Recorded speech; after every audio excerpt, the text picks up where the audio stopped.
Hello students, we are discussing transformation and part number 6 active and passive voice।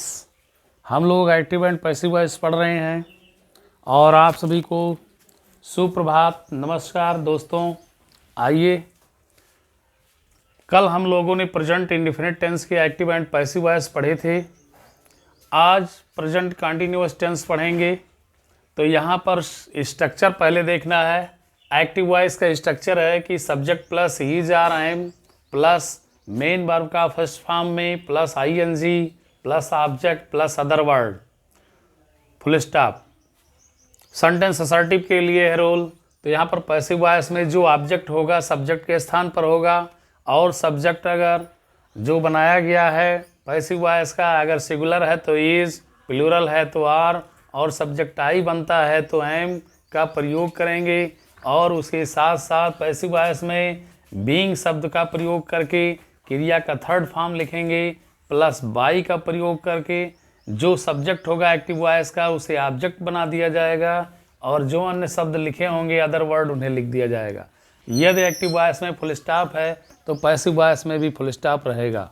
Okay friends, अगर ये structure समझ में आ गया तो इसी तरीके से आपको एग्जाम्पल भी समझ में आ जाएंगे।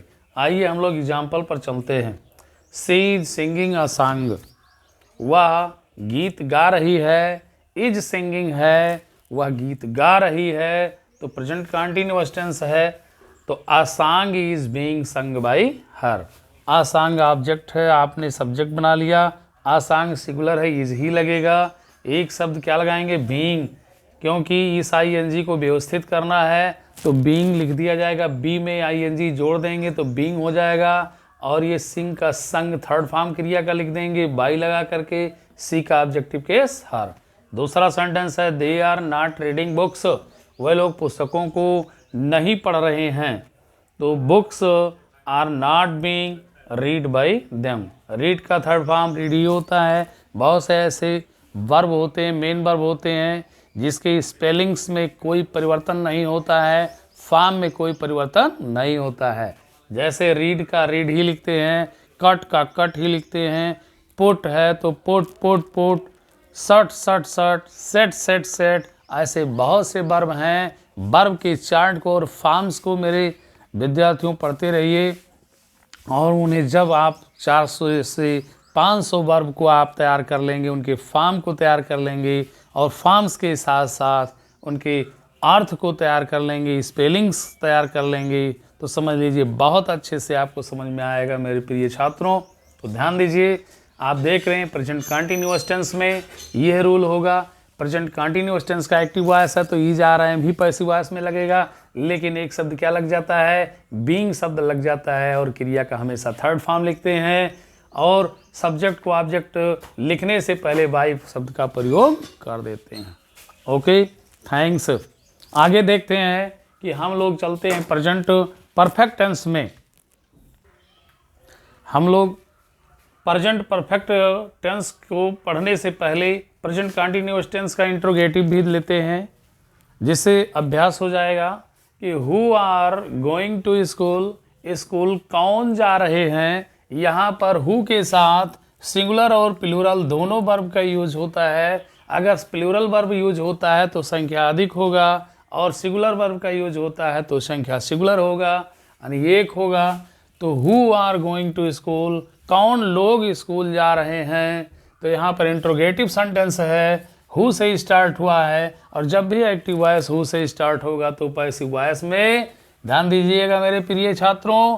तो बाई होम सबसे पहले लिख देंगे, और यहाँ पर कोई ऑब्जेक्ट नहीं है, टू स्कूल तो प्लेस है, इसलिए इसे सब्जेक्ट नहीं बनाया जाएगा, इसलिए सब्जेक्ट को हम इट लिखेंगे, और इट के अकॉर्डिंग हेल्पिंग वर्ब इज का प्रयोग कर लेंगे, और इट सब्जेक्ट के बाद में बीइंग शब्द बढ़ा देंगे, और गोइंग का थर्ड फॉर्म गान हो जाएगा, और टू स्कूल है स्कूल लिख देंगे, क्वेश्चन मार्क लगा देंगे। ओके, दूसरे सेंटेंस पर चलते हैं कि why is she not giving me a pen, वह मुझे एक कलम क्यों नहीं दे रही है। तो प्रेजेंट कंटीन्यूअस टेंस में देख रहे हैं इंट्रोगेटिव वर्ड व्हाई है, और नॉट भी यानी इंट्रोगेटिव प्लस निगेटिव है। तो यहाँ पर ध्यान देना है, जो भी इंट्रोगेटिव वर्ड होगा हु को छोड़ करके केवल हु का बाई होम होता है, बाकी जितने भी इंट्रोगेटिव वर्ड होते हैं उन्हें जैसे के तैसे पैसिव वॉइस में लिख देंगे। यहाँ पर ऑब्जेक्ट 2 है, मी और आ पेन है। अगर मी को हमने सब्जेक्ट बना लिया तो आई हो गया सब्जेक्ट के स्थान पर, तो आई के अकॉर्डिंग हमने एम लगा लिया। और उसके बाद में नॉट है तो नॉट का प्रयोग कर लीजिए।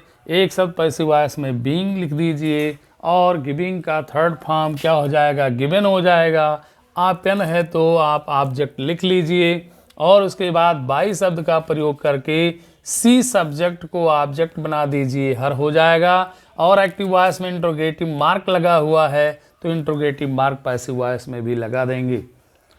ओके विद्यार्थियों, फिर अथवा करके आप और भी ध्यान दीजिए कि अगर 2 ऑब्जेक्ट दिया है तो किसी भी ऑब्जेक्ट को आप सब्जेक्ट बना सकते हो। तो यहाँ पर तो आपने मी को आई बना लिया, अथवा करके आप पेन को बना लीजिए। तो वाई तो आपने पहले लिख लिया और पेन के अकॉर्डिंग यहाँ ईज हो गया। आप पेन है सिंगुलर है और नॉट है लिख दिया, बीइंग भी लगा दिया, गिवन भी लिख दिया और यहाँ पर मी बचा था, मी उतार लिया, बाई लगा करके सी का ऑब्जेक्टिव केस हर हो गया। ओके, क्वेश्चन मार्क लगा देंगे। इस तरीके से इंट्रोगेटिव सेंटेंस है तब भी पैसिव वॉइस भी इंट्रोगेटिव ही रहेगा।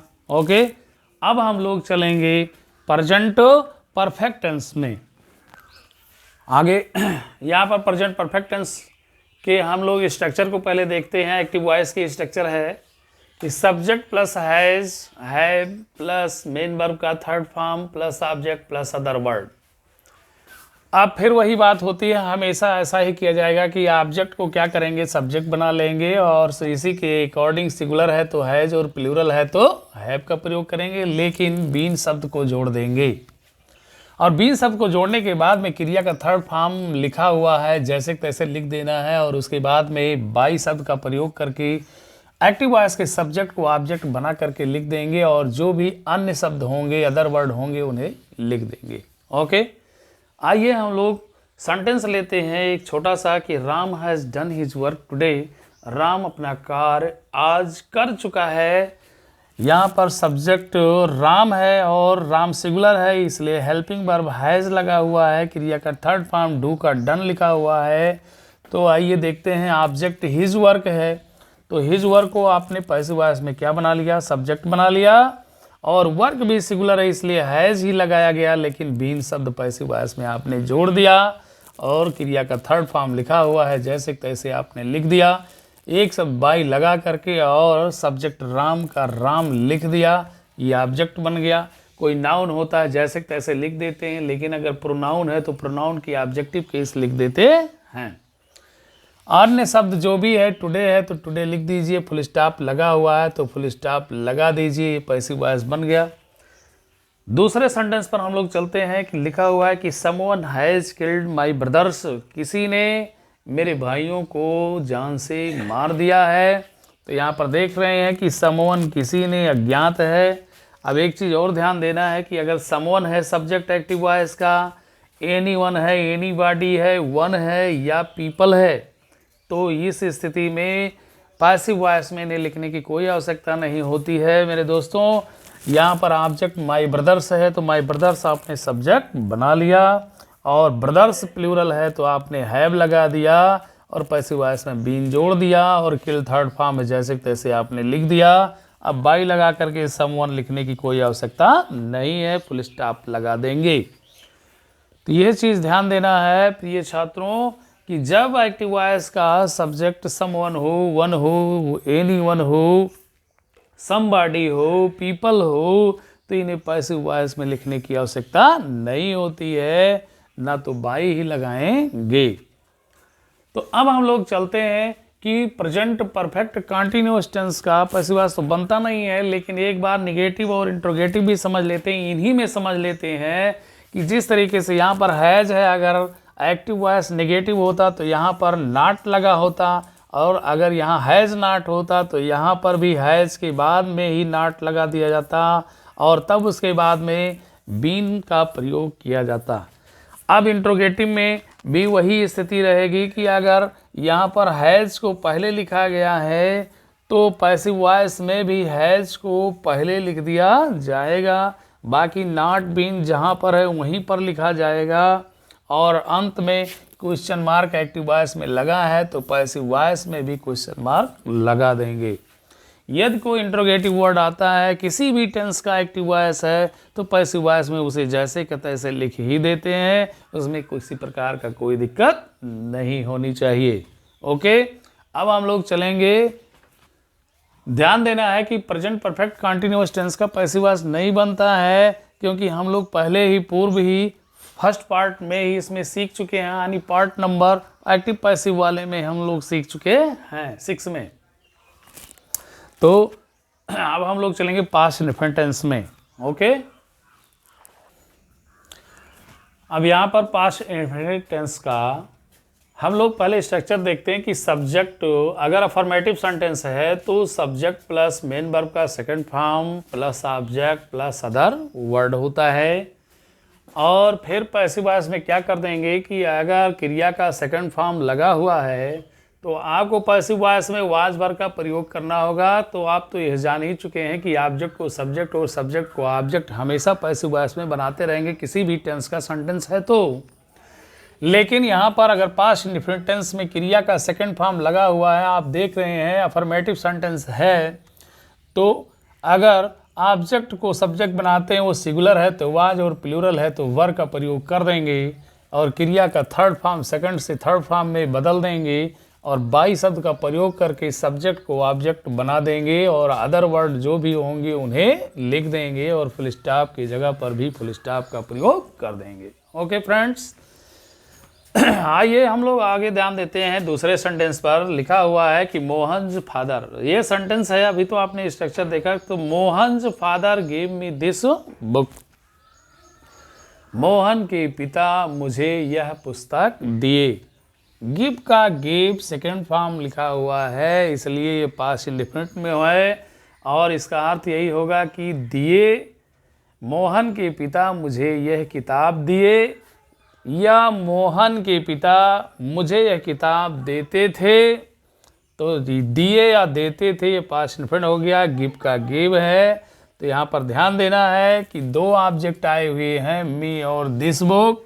अब अगर आप मी को क्या कर लेते हैं, सब्जेक्ट बनाएंगे तो आई हो जाएगा, और आई के अकॉर्डिंग आप पास्ट में क्या करेंगे, वाज का प्रयोग करेंगे तो आई वाज, और गिव का गिवन थर्ड फॉर्म हो जाएगा पैसिव वॉइस में। जो ऑब्जेक्ट बचा है आपने दिस बुक को लिख दिया बाई लगा करके, द फादर ऑफ मोहन लिख दिया। अब यहाँ पर ऑफ का प्रयोग क्यों किया गया है, यहाँ पर देख रहे हैं कि मोहन फादर लिखा हुआ तो ये सब्जेक्ट का स्थान है। अगर एक बार का के की का रिलेशन एपोस्ट्रॉफी यस सब्जेक्ट के स्थान पर लगा हुआ है तो ये सब्जेक्ट के स्थान पर एक बार होने पर लिखा जाता है, लेकिन ऑब्जेक्ट के स्थान पर होने पर एपोस्ट्रॉफी हटा करके और ऑफ का प्रयोग करते हैं तो वहाँ पर सेंस वही आ जाएगा कि द फादर ऑफ मोहन हो जाएगा, और सब्जेक्ट है मोहन्स फादर। तो ये चीज़ ध्यान देना है मेरे प्रिय छात्रों कि क्या हो गया कि I was given this book by the father of Mohan, full stop. अब अगर मान लीजिए दिस बुक को आप सब्जेक्ट बना लेते हैं तब भी वो सिंगुलर है तो दिस बुक वाज ही लिखा जाएगा, गिवन लिखा जाएगा, और बचे हुए ऑब्जेक्ट मी को यहाँ लिख देंगे बाई लगा करके, द फादर ऑफ मोहन को लिख देंगे। नेक्स्ट सेंटेंस है कि she did not learn her lesson yesterday, वह कल अपने पाठ को नहीं पढ़ी थी। अब यहाँ पर ध्यान देना है, निगेटिव है भैया, तो निगेटिव में क्या होता है, यहाँ पर डिड का प्रयोग कर लेते हैं, यानी निगेटिव में डिड नॉट लगाया गया है। जब डिड का प्रयोग होगा तो क्रिया का सेकंड फॉर्म ना लिख करके फर्स्ट फॉर्म का प्रयोग करेंगे, या लिखा हुआ होगा और उसे पैसिव वॉइस बना देंगे। तो यहाँ पर क्या करना है कि ऑब्जेक्ट हर लेसन है, आपने सब्जेक्ट बना लिया हर लेसन, और लेसन सिंगुलर है तो वाज का ही प्रयोग आपने कर लिया। यहाँ से डिड हट गया, नॉट है नॉट आप लिख लीजिए। यहाँ पर एक्टिव वॉइस में डिड हेल्पिंग वर्ब लिखा हुआ है, जबकि आपको पैसिव वॉइस में क्या लिखना पड़ा, वाज का प्रयोग करना पड़ा। ओके, फिर ध्यान देना है लर्न का थर्ड फॉर्म लर्नट होगा, और बाई लिख करके यहाँ पर देख रहे हैं सी का ऑब्जेक्टिव केस हर हो गया, और यस्टरडे जो भी सब बचे होंगे उन्हें जैसे तैसे लिख करके और फुल स्टॉप है तो फुल स्टॉप का चिन्ह लगा देंगे। अब यहाँ पर हम लोग सेंटेंस लेते हैं इंट्रोगेटिव से पहले एक निगेटिव का, जिसमें ध्यान देना है कि जब पास्ट इंडेफिनिट टेंस में नेबर होता है तो नेबर के साथ डिड का प्रयोग ना करके क्रिया का सेकंड फॉर्म लिखते हैं। तो यहाँ पर देख रहे हैं टेक का सेकंड फॉर्म टूक है, तो सी नेबर टूक टी, वह चाय कभी नहीं पीती थी। तो यहाँ पर नेबर लिखा है कभी नहीं की अंग्रेजी, तो सी नेबर टूक टी, वह चाय कभी नहीं पीती थी। तो क्या करेंगे कि टी ऑब्जेक्ट है, सब्जेक्ट बना लिए, और टी सिंगुलर है, कोई भी टी है, वाटर है, मिल्क है या फूड है तो हमेशा सिंगुलर होता है, तो क्या लगाएंगे वाज, और नेबर का नेबर लिख देंगे, और उसके बाद में टू का थर्ड फॉर्म टेकन लिख करके बाई शब्द का प्रयोग करके सी का ऑब्जेक्टिव केस हर कर देंगे। फुल स्टॉप एक्टिव वॉइस में है तो पैसिव वॉइस में भी फुल स्टॉप का ही चिन्ह लगेगा। ओके, अब इंट्रोगेटिव सेंटेंस में हम लोग देखते हैं कि हु टॉट यू इंग्लिश, आपको अंग्रेजी किसने पढ़ाया या आपको अंग्रेजी कौन पढ़ाया। हु टॉट यू इंग्लिश, जब भी ध्यान देना है कि पास्ट इंडेफिनिट टेंस में हु का प्रयोग हुआ है तो हु के साथ अगर देखा जाए केवल इंट्रोगेटिव सेंटेंस है, अगर नेगेटिव नहीं है तो हु के साथ डिड का प्रयोग नहीं होगा, फिर क्रिया का सेकंड फॉर्म ही प्रयोग किया जाएगा। ये भी ध्यान देना, जैसे प्रेजेंट इंडेफिनिट में हम लोग प्रयोग करते रहे वैसे पास्ट इंडेफिनिट में भी ध्यान देना है कि हु के साथ सहायक क्रिया डिड का प्रयोग नहीं करेंगे।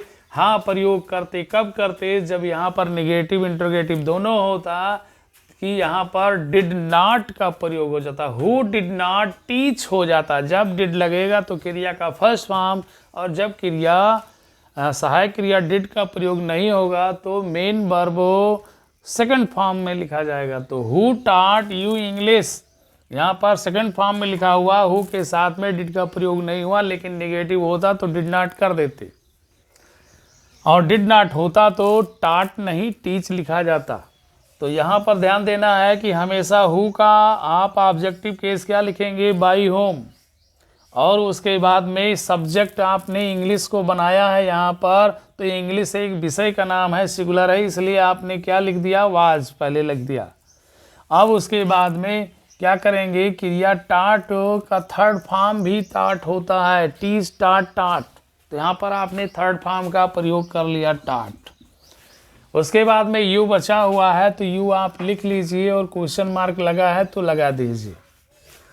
अब आप अगर इंग्लिश को सब्जेक्ट नहीं बनाना चाहते हैं, यू को ही सब्जेक्ट बनाना चाहते हैं पैसिव वॉइस का, तो बाई होम तो आपको लिखना ही होगा। उसके बाद में यू के अकॉर्डिंग आप वर लगा देंगे, वाज नहीं, क्योंकि यू हमेशा सेकंड पर्सन प्लूरल होता है, इसलिए यू के अकॉर्डिंग आपने वर का प्रयोग कर दिया और क्रिया का थर्ड फॉर्म टाट लिख दिया, और यहाँ पर इंग्लिश बच गया तो इंग्लिश बाद में लिख दिया और क्वेश्चन मार्क लगा दिया। ओके फ्रेंड्स, तो ये भी आपको समझ में आ गया होगा, लेकिन फिर ध्यान देना है कि हु को छोड़ करके अगर कोई दूसरा इंट्रोगेटिव वर्ड आता है तो उसे जैसे के तैसे ही पैसिव वॉइस में लिख देंगे। तो अगर इस पार्ट नंबर 7 आप देख रहे हैं, पार्ट नंबर 7 में पास्ट इंडेफिनिट टेंस समझ में आया है, तो आप लोग English classes by RB sir का channel like, subscribe and share करते रहिए मेरे दोस्तों। थैंक्स।